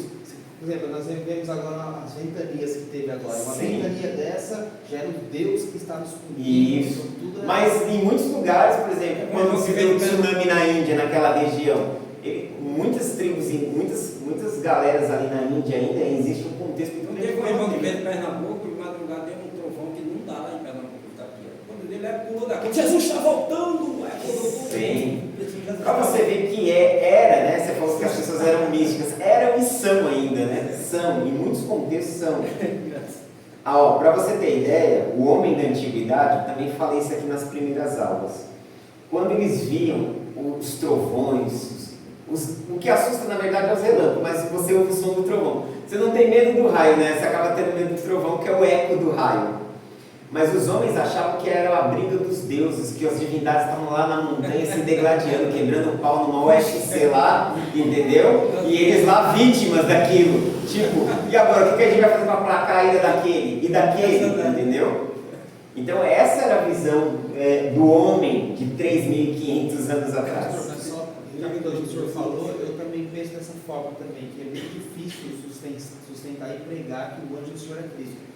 Justamente porque eu vi um debate uma vez de um TJ. Sim. Ele, cara, assim, ele usava esses textos do Antigo Testamento para poder falar, isso é Jesus, ou seja, ele é um anjo, ele é um ser criado por Deus, ele não é o próprio Deus. Então por isso que eu acho que é um prato cheio na mão desses que negam a divindade de Jesus. Quando você faz isso, você está fazendo um tipo de interpretação que é chamado de alegórica. A interpretação alegórica, ela é bem perigosa, porque ela começa a dar sentido para o texto que não existe. Por exemplo, uma alegoria comum. Você tem lá o texto de, a gente vai ver daqui a pouco, Isaac e Rebeca, né? Abraão manda o servo buscar uma esposa para Isaac, aí o Eliezer encontra a Rebeca atrás. Muitos já pregaram, eu já tive pastores que já pregaram assim. Eu lembro de um casamento que eu fui um dos padrinhos que falam, testemunhos, acho que na minha época usava esse termo, entendeu? E aí o pastor pregou naquela noite, ele disse que Isaac era um tipo de Jesus, que Rebeca era um tipo da igreja e que Eliezer era um tipo do Espírito Santo. Essa aí é tradicional, né? Muitos já pregaram. Né? Então, isso é uma interpretação. Quando você fala em tipo foi uma maneira bonitinha em algum momento que alguém achou para dizer que um representa o outro. Isaac representa Jesus, Rebeca representa a igreja. Isso é interpretação alegórica. Se você souber utilizar, tem que ser habilidoso para se utilizar de alegorias. Se você não for habilidoso, você vai cometer um perjúrio. Uma bem conhecida também é o filme Escarlate de Raab também, né? Sim. Também é uma... Coisas de pentecostal, tá vendo? A gente tem essas manias de pegar e ficar dando tipo pra tudo, entendeu? É coisa do nosso contexto. Mas na verdade você não pode. Eu não vou dizer que é errado ou que é certo, eu vou dizer que é perigoso. Eu vou dizer que é perigoso porque assim, você sabe como é que a pessoa está codificando o que você está falando aqui de cima? Talvez você esteja falando, olha, o fio escarlate é um tipo, representa ou aponta, ainda que você fale assim, aponta para a obra de Cristo na cruz. Talvez a pessoa bem simples ali, com entendimento raso, ela vai falar, então aquele fio era Jesus. Ela vai dizer isso, ela vai pensar isso, ela vai reproduzir isso para as outras pessoas, entendeu? E esse é o perigo das interpretações. Quando a gente prega, a gente tem que pensar em dois aspectos. Por que você acha que eu sento tanto embaixo? Porque já que eu estou em cima, eu tenho um ponto de vista quando eu estou aqui em cima, mas eu tenho um outro ponto de vista quando eu estou ali como ouvinte, entendeu? Eu tenho um outro ponto. Eu tenho um ponto de quem está ouvindo. E como quem está ouvindo está recebendo. Eu preciso pensar nesse outro lado. Quem está ouvindo, como está recebendo. Porque isso vai ajustar a forma como eu entrego. Porque se eu entregar da forma como eu penso, e esse foi um dos grandes desafios quando eu cheguei aqui na cidade. Eu falava, as pessoas tinham dificuldade de entender. Até uma chegava e me falava, Jorge, menos, torna isso mais simples. Sabe? Tipo, quase que ela fala, muitas letras fizeram pirar, entendeu? Aí se você pegar um sermão meu de quando eu cheguei nessa cidade, cara, você for ler, você vai falar, o que está falando mesmo? Por quê? Porque eu tinha, pra mim era muito simples na minha cabeça. Mas as pessoas não estavam entendendo. Aí até uma chegava e falava, mano, você está falando para dona de casa, você sabe que você está aqui em Morato, as senhoras aqui, entendeu? E aí isso foi me fazendo eu pensar e ajustar a minha fala, a me colocar no lugar dessas senhoras, a me colocar no lugar dessas pessoas, a me colocar como ouvinte. Então você usa uma alegoria. Eu hoje, eu acho que alegorias são muito perigosas. Para as pessoas que a gente tem, cara, a pessoa ela vai achar que Isaac é Jesus. E aí vai ficar pior, porque ela vai falar isso para alguém. E meu pastor que disse, ou o pregador X que falou isso, e você não disse isso. Eu estou cansado de ouvir aqui nessa cidade, eu lembro de quando você falou isso. Falei isso dela. Não, eu penso, não, cara, eu não falei isso. Mas ela entendeu isso. Você está entendendo? Então, eu fico pensando como é que vocês estão entendendo o que eu estou falando aqui nesse exato momento. Você imagina como a coisa é, entendeu? O que a gente aprende com essa história de Gênesis 16? Nós vamos aprender algumas lições muito importantes. Primeiro, sobre como é perigoso nós tomarmos atitudes precipitadas na vida. Eu acho que essa é a tônica dessa história aqui. A Sara, ela está cansada, o tempo está passando, ela olha para a sua realidade. E cada vez que o casal vai olhando para a sua realidade, Abraão já está aqui com 86 anos, a Sara era 10 anos mais nova que ele, então ela estava com 76. Então, isso já estava os desgastando. Ele recebeu a promessa 10 anos antes. Então, ele tinha 66 e ela 56. Olha o quanto tempo já se passou. Olha como agora os medos começam a tomar conta. E esse é um gigante que a gente precisa aprender a enfrentar na nossa vida. É o gigante dos medos, entendeu? Porque são os nossos medos que começam a nos empurrar para a gente tomar atitudes precipitadas. Você tem uma promessa de Deus que Deus vai te suprir nessa situação, ou que Ele vai agir nessa situação. Mas você já está vendo o tempo passando, as coisas estão acontecendo menos aquilo que Deus falou. Então, o medo de que Deus não cumpra a sua palavra, o medo de que Deus não cumpra a sua palavra vai nos empurrar, vai nos tentar a nós tomarmos atitude no lugar de Deus. Entendeu? E vira e mexe nós fazemos isso com muitas coisas, com coisas pequenas e com coisas relevantes, assim, com coisas que vão ter um peso muito grande na nossa vida. Nós temos essa questão de querer tomar a iniciativa, querer tomar o lugar de Deus, por achar que a sua palavra, e aí isso implica o quê? Que nós não estamos confiando necessário. Nós não estamos confiando de coração. A gente está deixando que a situação ao nosso redor nos afete. Segundo, eu acho que a história de Agar ela nos ensina algo muito interessante, do ponto de vista de quando nós sofremos injustiças. Porque do ponto de vista quando nós sofremos injustiças, o que nós queremos fazer? Nós queremos fugir muitas vezes das situações. Também um outro reflexo do medo. O medo em Sara faz ela tomar uma atitude precipitada. O medo em Agar faz com que ela fuja, com que ela não cumpra a sua missão. Porque aqui, de certa forma, a missão dela era gerar essa criança. Ela não planejou isso. Ela foi envolvida em todo esse esquema, em toda essa situação.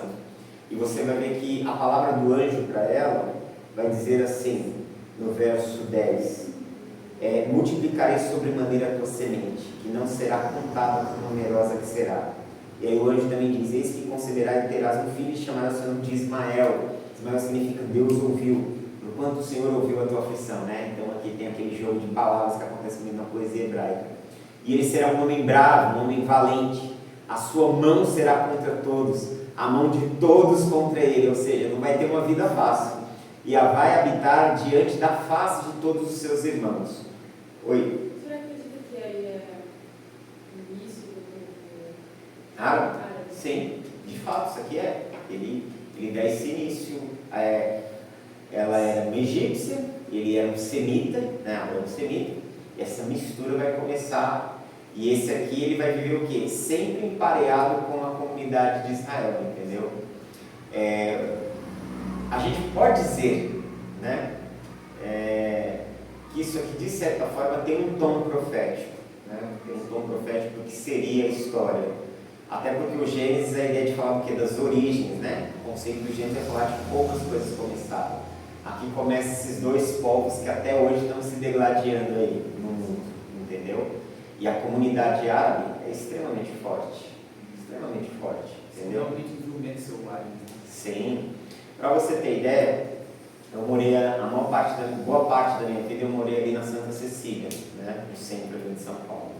E o comércio ali de tecnológico é todo dominado por eles. Você cai para 25 de março, a 25 é uma mistura de coreanos, chineses de um lado, coreanos de outro, árabes de outro, entendeu? Então assim, a comunidade árabe é muito forte, é muito rica, entendeu?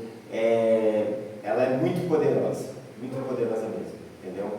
Em termos de dinheiro, em termos de posicionamento, entendeu? E é isso, gente. Vamos passar para o 17, e aí eu vou fazer um comentário rápido aqui e a gente fecha a nossa aula de hoje.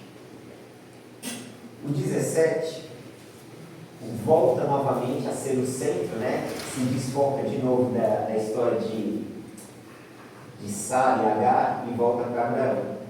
E agora, já se passou alguns anos. Antes de eu falar do 17, deixa eu só fazer uma nota aqui do 16, que o verso 15, não é agora no 17, perdão, é agora no 17. O texto começa dizendo que Abraão tinha 99 anos de idade, então já se passou aqui, do capítulo 16 para o capítulo 17, você já tem um período aqui de 13 anos se passaram, para você ver os saltos, né, que o texto dá. Aqui você já tem um espaço de 13 anos, porque sendo pois Abraão da idade de 99 anos, de novo apareceu o Senhor a Abraão e disse: eu sou o Deus Todo-Poderoso, anda em minha presença e ser perfeito. E esse verso 1, ele aparece novamente no capítulo 17, né? Gênesis 17. Esse verso 1 aparece novamente como Deus vindo ao encontro de Abraão para endireitar as coisas. Você pode ver que ele fala: olha, eu sou Deus Todo-Poderoso, aqui a palavra é El Shaddai. Isso aqui é uma briga de termos, porque El é poderoso, Shaddai, as pessoas, alguns traduzem por poderoso também, outros traduzem Shaddai, principalmente o Maimônides, ele fala que a ideia de Shaddai é aquele que se sustenta. Porém, Shaddai está muito mais próximo com montanhas. Montanhas. Como a ideia fosse o Deus das montanhas, né? Isso aqui vai apontar para as crenças primitivas daquele povo, né?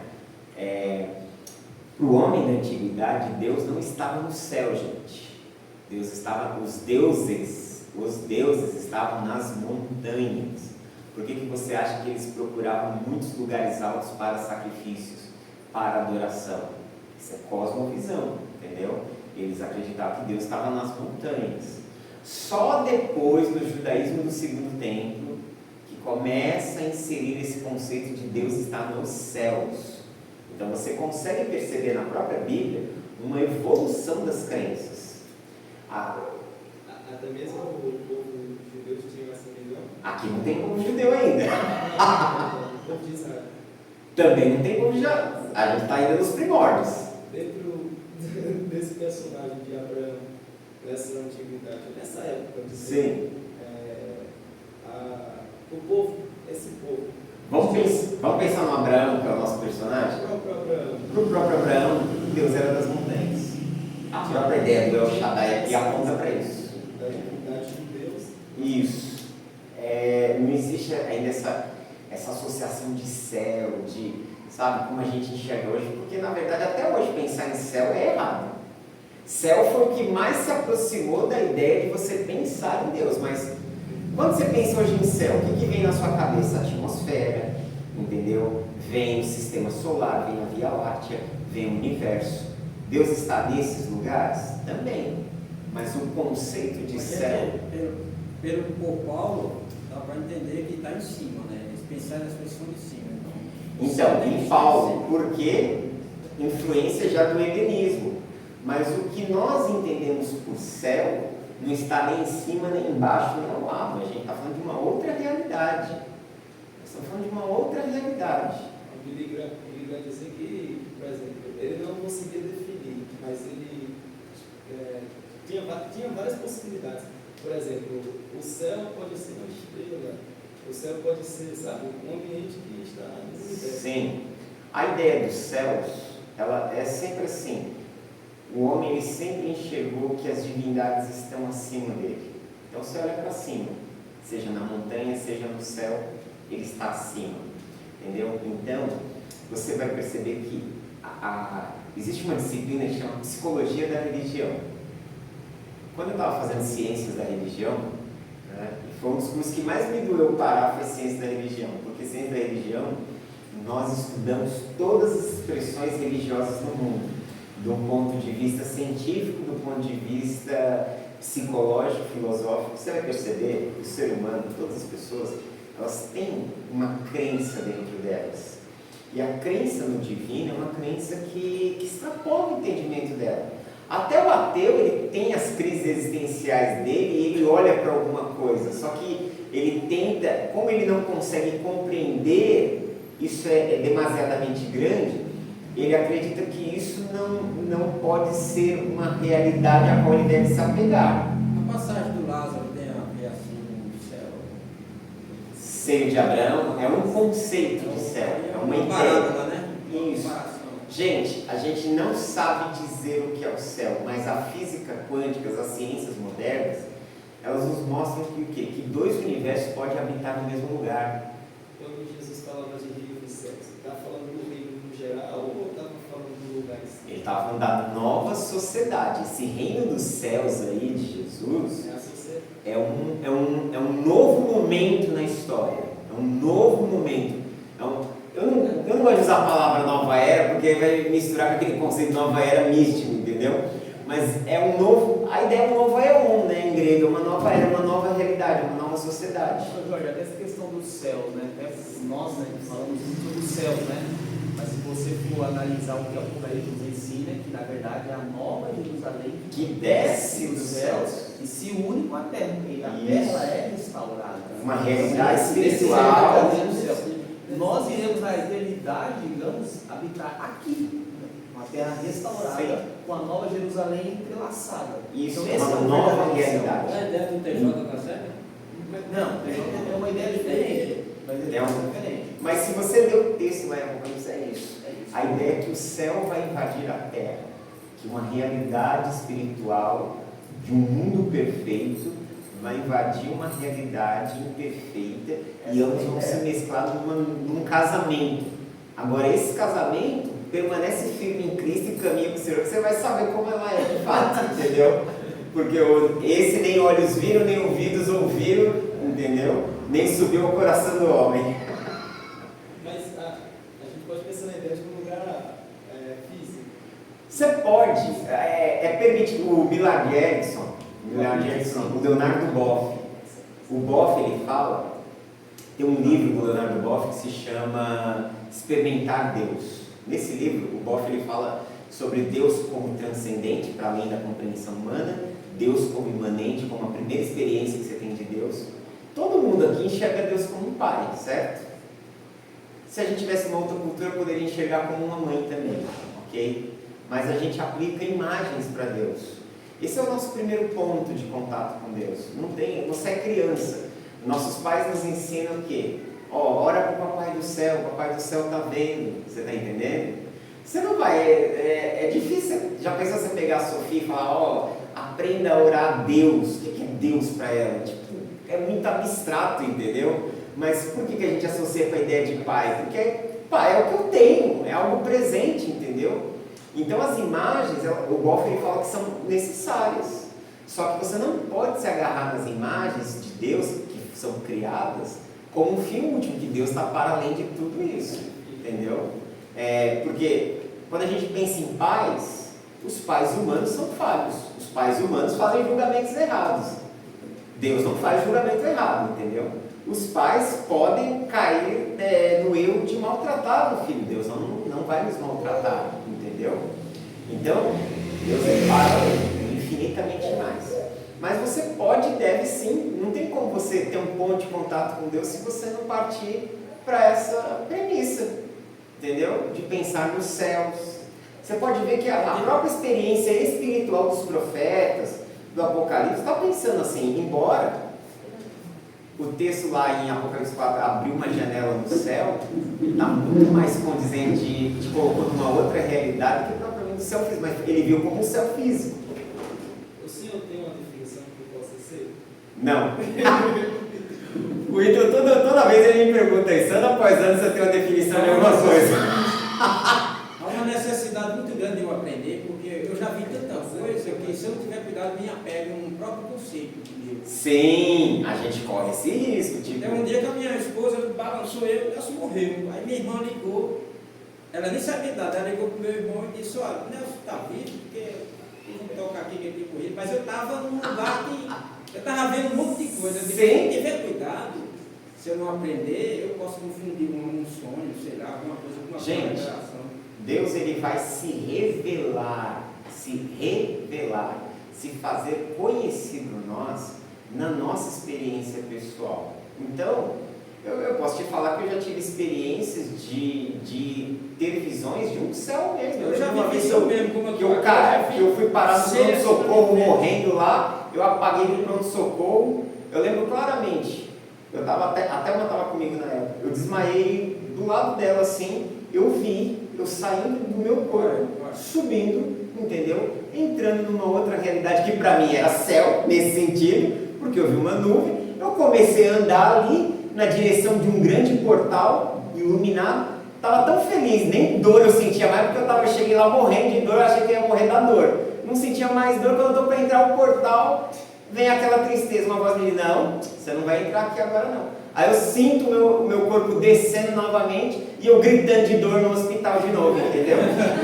Mas qual foi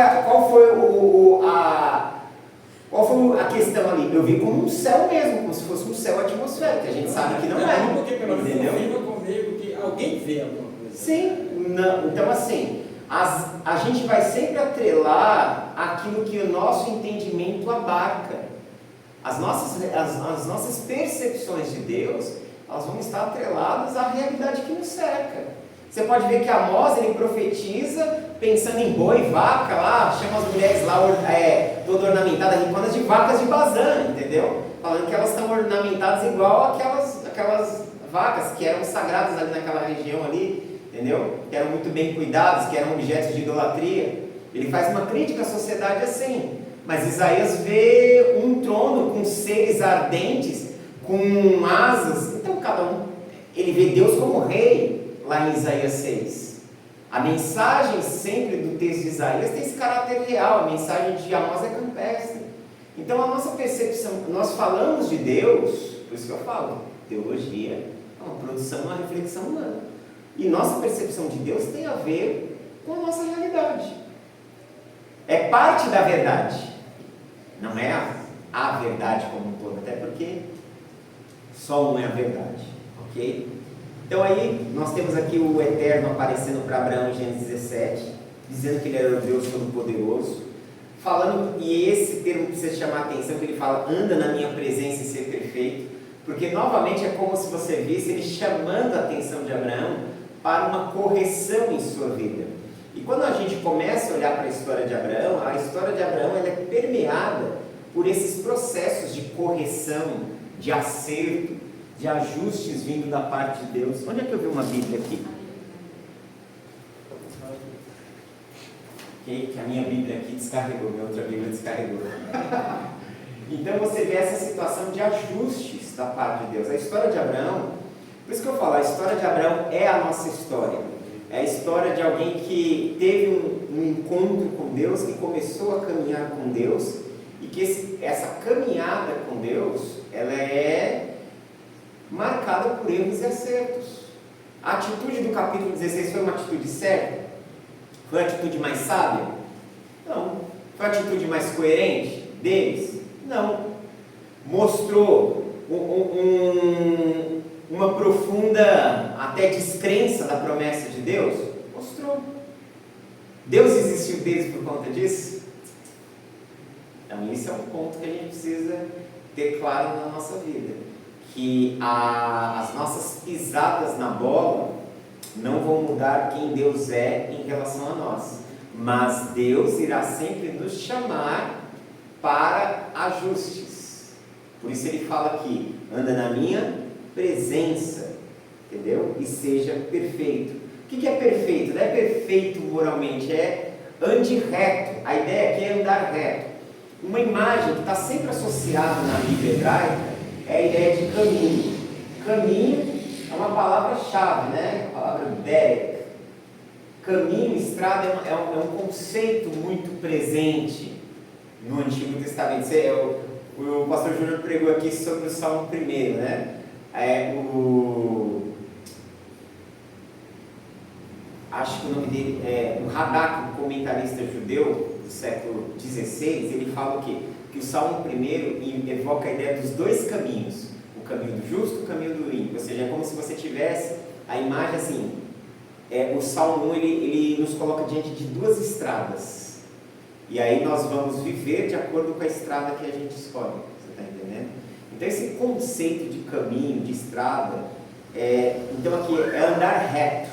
Andar reto. Esse ser perfeito aqui, ele fala para Abraão, ande reto, ande comigo, ande numa direção de um objetivo, entendeu? Não faça curvas, não pegue atalhos, que nós sempre somos tentados aos atalhos. Atalho é a coisa que eu mais vejo a gente ser tentada na vida, entendeu? A pegar sempre o primeiro atalho, e são os atalhos que fazem com que a gente se perca na nossa jornada.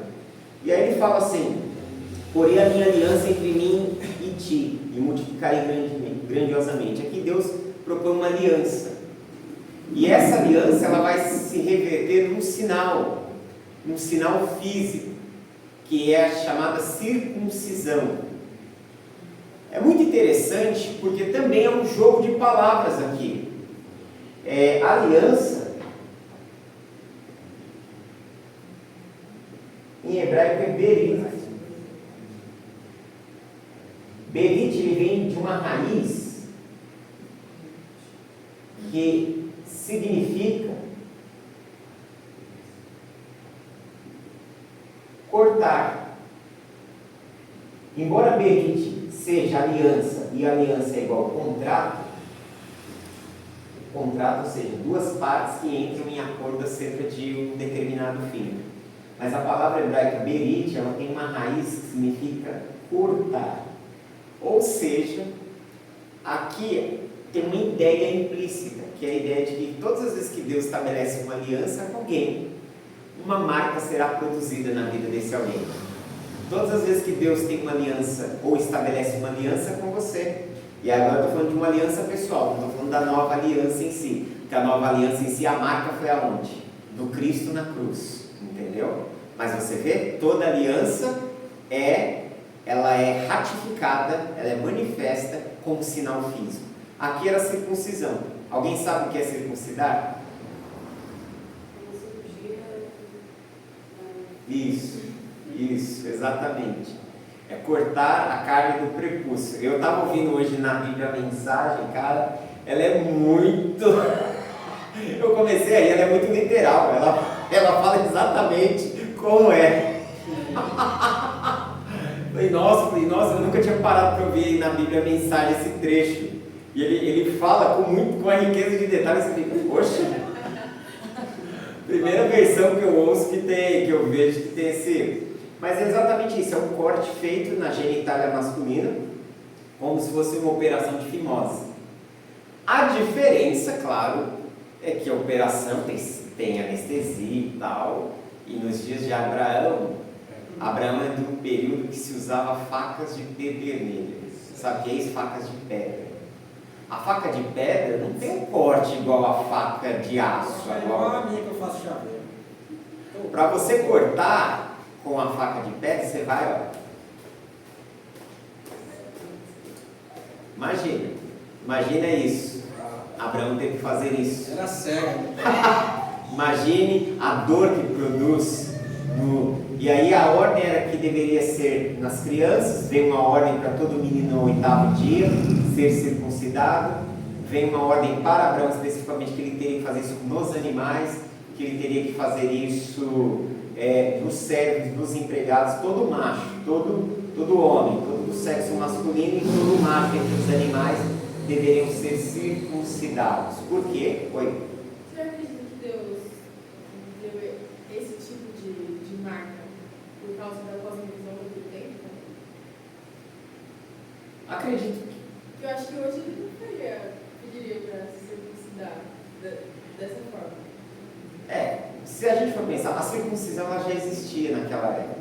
Os povos já usavam, às vezes, para algumas culturas antigas, quando um homem ficava noivo, ele se circuncidava, entendeu?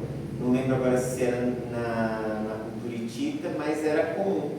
O que Deus pegou foi dar um significado novo, né? Ele ressignificou uma prática que já é existente, entendeu?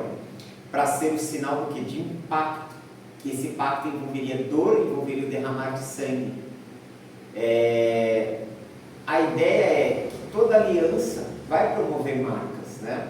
E aí você vai ver que a marca que Deus traz na nova aliança é a marca do Cristo que é pregado na cruz.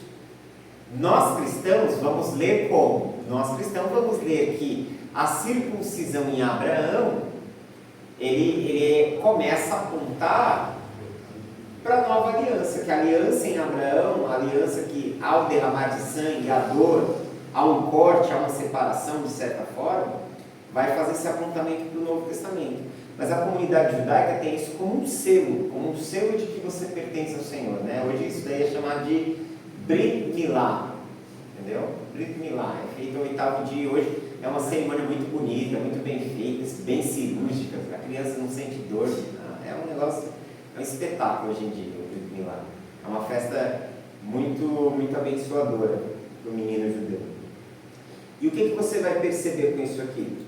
Que ao realizar essa aliança, né, essa aliança ela ratifica a promessa de que Deus daria uma descendência para Abraão, de que ele teria o filho. Você pode ver aqui no verso 9 em diante, ele diz assim: disse mais Deus a Abraão, tu porém guardarás a minha aliança, a tua descendência depois de ti nas gerações futuras. Isso aqui ficou um estatuto perpétuo na comunidade de Israel, até hoje se faz isso.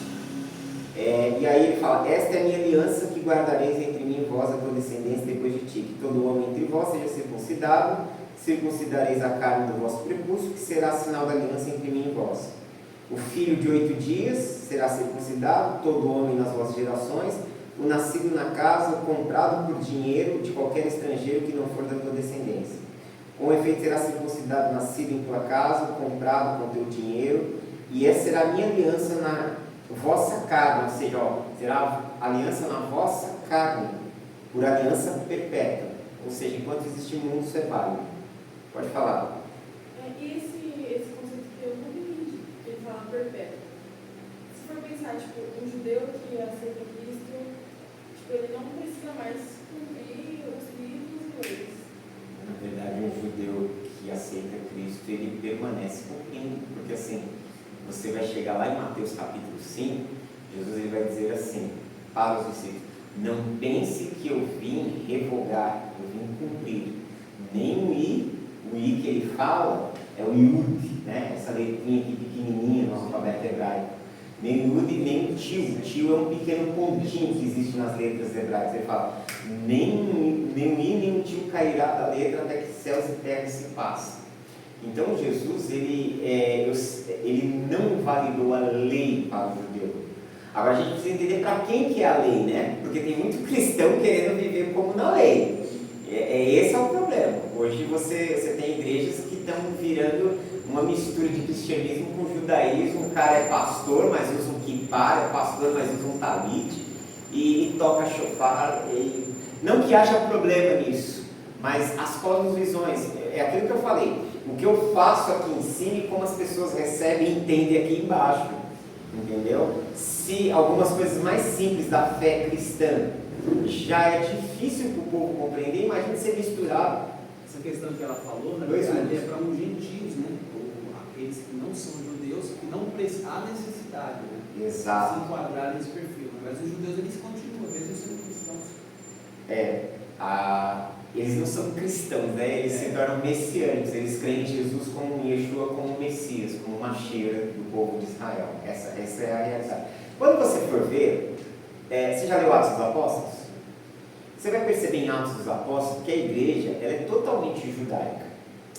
Você vai ver que Paulo é ele que começa, lógico, começa a ter aquelas aberturas. O Pedro que vai na casa de Cornélio, aí ele prega ali, e as pessoas são batizadas, mas quem adere a missão para o mundo gentílico é Paulo.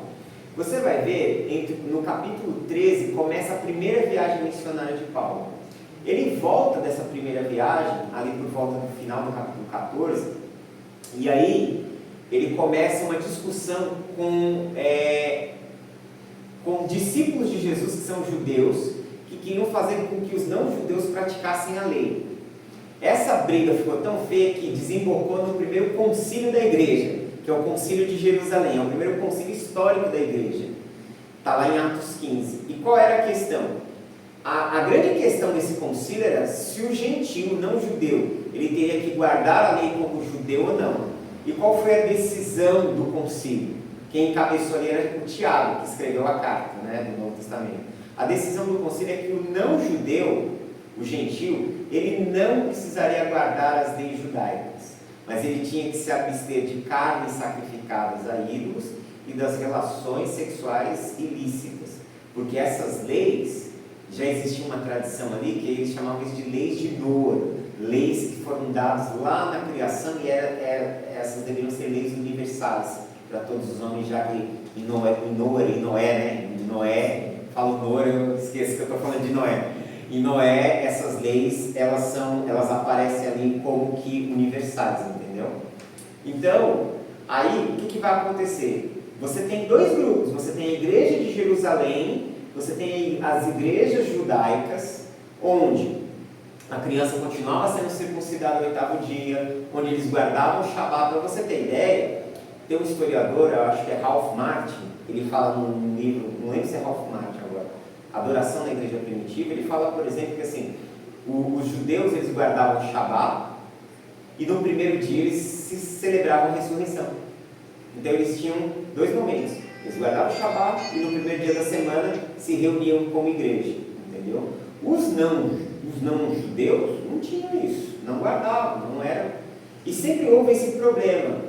No início do cristianismo, os primeiros 50 anos do cristianismo, a grande briga era essa. Paulo escreve a carta aos Romanos, não é para falar sobre a justificação pela fé. Muita gente acha que o objetivo da carta é falar sobre a justificação. Não. O objetivo da carta de Paulo aos Romanos é tentar conciliar grupos judeus, cristãos judeus que se reuniam de um lado e cristãos não judeus que se reuniam do outro, tentar conciliá-los para que um respeitasse a forma de culto e a visão do outro. Por isso que quando ele começa com aquela ideia da justificação, ele começa falando o que? Não é da justificação, ele começa falando da condenação de todos, que o não judeu, que o gentio no mundo está condenado, que o judeu está condenado, que o moralista está condenado, para chegar lá no 3:23 e dizer, todos pecaram, todos estão condenados, entendeu? Para que depois ele comece a falar dessa justificação, entendeu? E quando perguntam, por exemplo, da linhagem de Arão, de Levi, o Senhor fala para eles que era perpétuo aquilo que eles fariam. Só que em Cristo, a gente vê que não tem mais a necessidade de um sacerdote como era antigamente. Não precisa mais alguém ir e matar um animal Sim. para expiação de pecados. E aí como funcionaria essa questão do perpétuo? Vamos lá. Para a comunidade judaica, muito provavelmente há uma discussão sobre isso. Porque assim, perpétuo não existe uma ideia de eternidade no texto da Bíblia hebraica, né? A ideia de perpétuo é algo que vai prosseguir de geração após geração.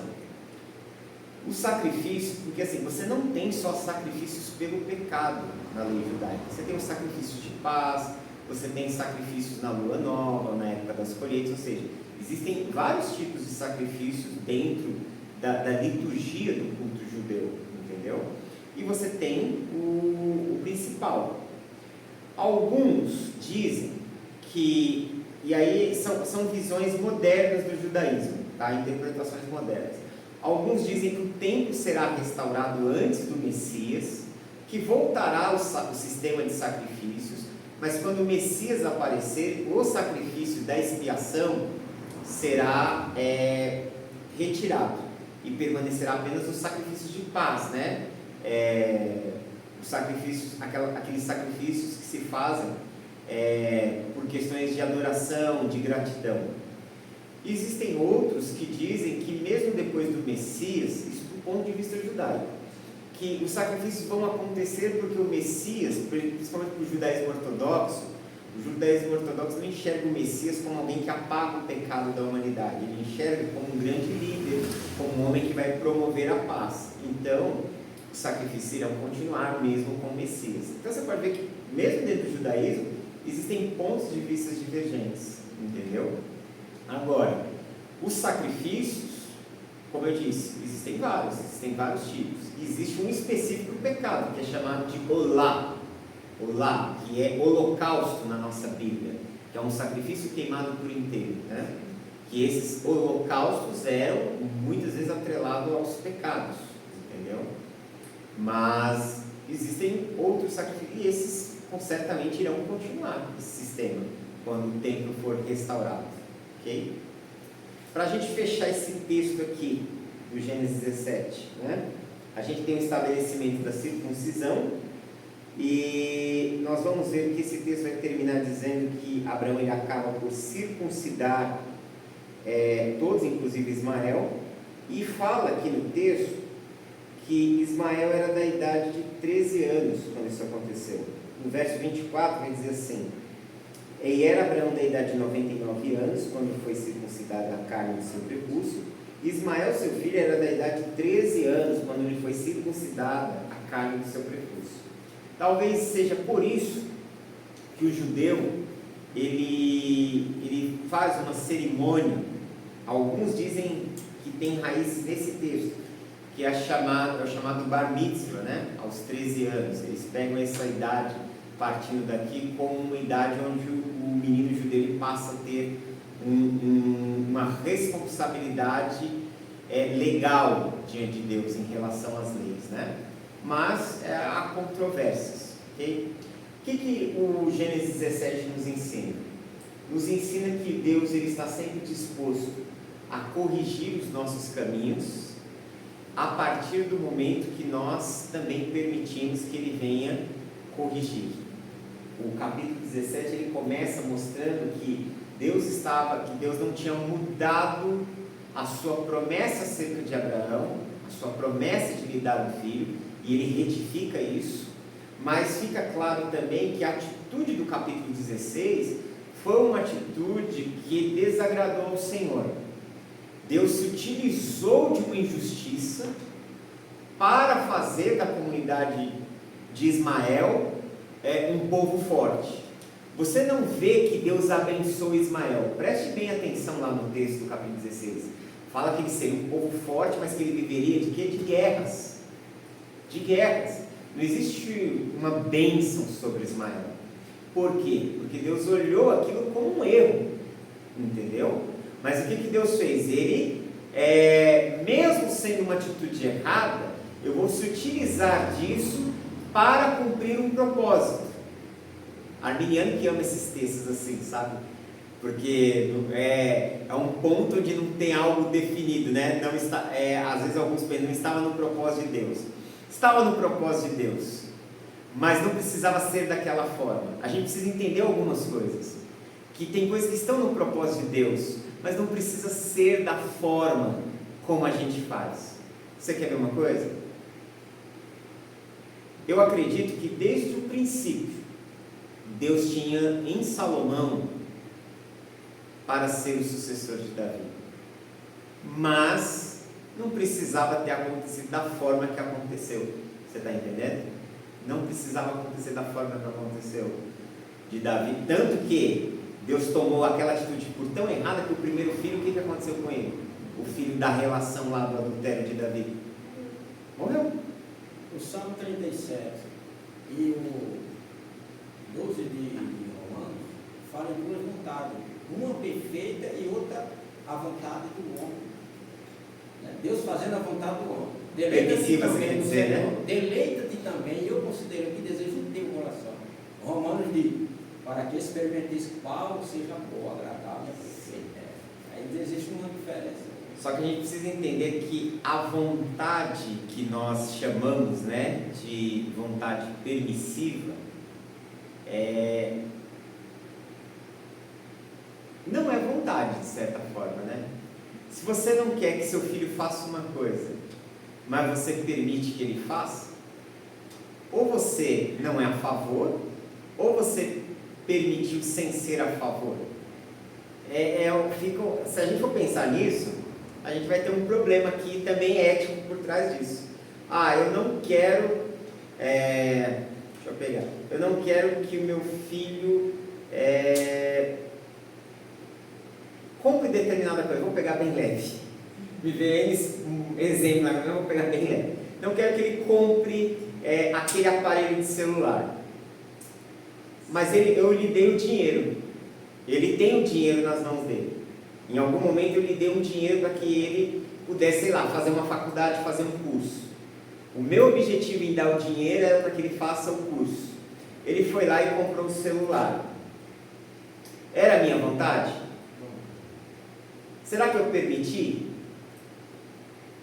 Ou será que ele fez sem a minha permissão? E depois que ele fez sem a minha permissão, eu vou ter que fazer alguma coisa para cumprir o plano, porque eu quero que ele faça o curso. Então eu vou ter que dar um outro jeito para que ele acabe indo para esse curso. Será que não tem a ver com isso?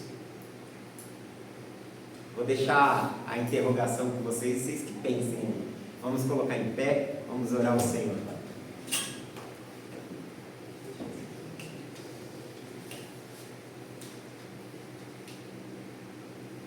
À medida que nós nos tornamos pais e mães, a gente vai ter uma visão mais clara dessas coisas, entendeu? De que eu não quero, mas fez. Fez sem eu querer. Fazer sem querer é rebelião. É rebelião.